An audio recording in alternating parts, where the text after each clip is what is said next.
de défense et de sécurité. Ignore the usual combat uniforms and the hastily arranged announcement. These military leaders in Gabon say they're seizing power in the name of peace. Au nom du peuple gabonais. On behalf of the people of Gabon and as guarantor of the protection of our institutions, we have decided to defend peace by putting an end to the current regime.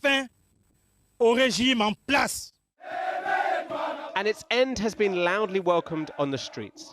Some carried the flag of Gabon, others a palm branch, a symbol of victory and triumph. Because they believe that this is the potential end of a ruling dynasty that's lasted more than half a century.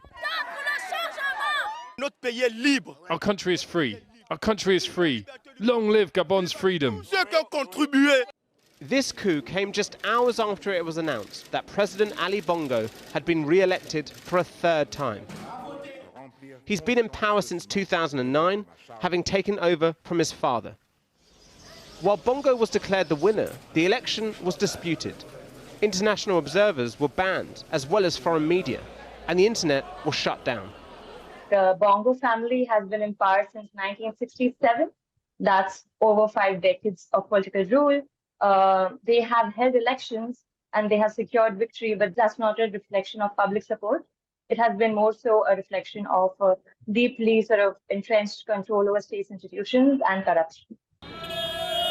And so, as the people applauded, the security forces declared those results void and closed the borders. They also announced that President Bongo was under house arrest. Soon after, a clearly diminished and desperate man called on the world for help. I'm to send a message to all the friends that we have all over the world to tell them to make noise. The friend he will be looking to the most is France, the former colonial power.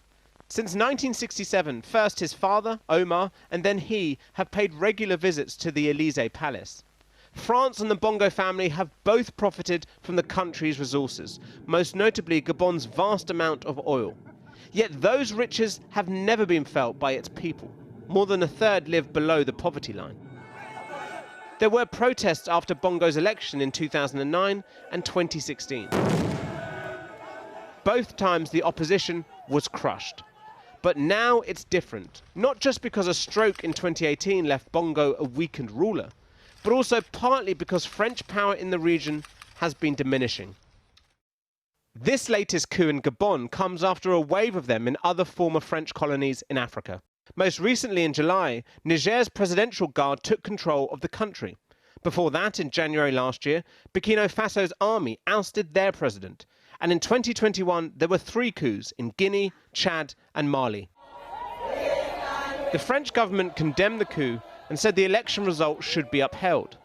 That message won't resonate with those on the streets. But unlike other coups in the region, this isn't driven by anti-French sentiment, but decades of frustration at the ruling dynasty.